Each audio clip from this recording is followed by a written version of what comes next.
So the primary this year is just for this seat right here. You got 4 people, including the incumbent. And what's going to happen is you're only going to be voting if you live in either of the 2 precincts in Ward 2. Richard Jenkins, James Jumonville, and Richard Jenkins have all thrown their hat into the ring for Ward 2. Many wards don't have 1 challenger, let alone 3. You can look at this many different ways, but incumbent David Doucette says that while historically the Ward 2 seat has been consistently challenged, he is just trying to do his job.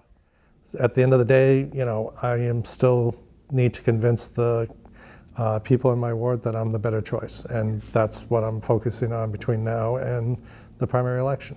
3 other people have come out and a challenge, which I think is healthy, which is good. And he'll have his record to run on, and we'll bring diversity from our 3 backgrounds, the 3 other challenges, and we'll go from there. Richard Jenkins was once on the city council. So what brings him back now? I want to get active again. There are a few things that I would like to be a voice in. I'm not totally satisfied with the representation. Obviously, there's 3 of us that are on a 4-way primary. There's 3 of us think we could do a better job. So that's where it's at. Some of my family has remained in town. My daughter and her husband and 2 grandchildren, which is great. So I want to make Marlborough as great for my grandsons that she has as it was for my kids growing up. Doucette says that he has thoroughly enjoyed his time on the council and believes that he has done a good job.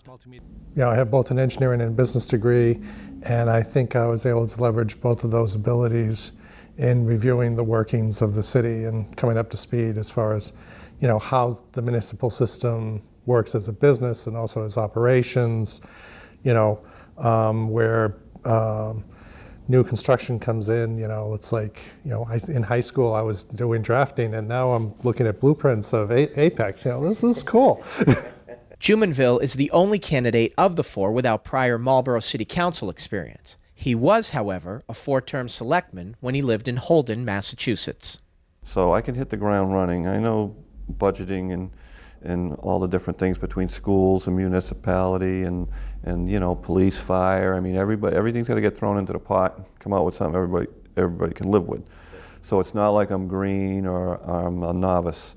I've taken hardline votes when I thought I was right, even though it was like 4-1, and I've been with the majority at times. While this race has not shown signs of being contentious, Jenkins says that whether it's candidates debating the issues or city councilors discussing an agenda item, there will be disagreements, and that's okay.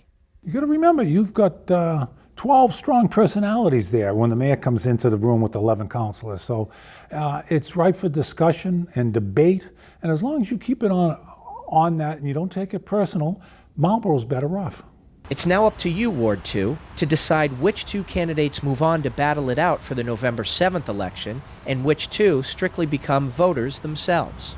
I serve at the choice of Ward 2, and I hope that they, decide to re-elect me into the city council, because I do think I'm adding value to the discussion, the debates. The type of questions I ask come from, a Fortune 500 business background. And I spent most of my career, working in that space. I'm going to bring to the table what I've always brought to the table. Clear, concise thinking and investigating whatever comes in. I believe we're going to have growth in the city of Marlborough. However, I want quality growth. I think the council has given away on, especially some of these special permits, too much. My basic philosophy is going to be whatever the citizens in Ward 2 want, what's best for them, and then what's best for the city as a whole, which usually is, the same thing, but that would be the first priority. There's no doubt about it that if I'm elected Ward 2 councilor, the citizens of Ward 2 will not feel any regret.